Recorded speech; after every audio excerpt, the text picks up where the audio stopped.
Tushda elektron pul ko'rishning ta'birlari.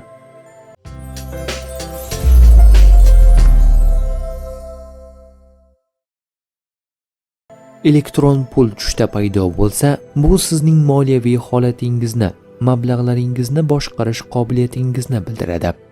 Agar tushda elektron pul ko'payayotganini ko'rsangiz, bu daromad, imkoniyatlar yoki moliyaviy barqarorlikning belgisidir.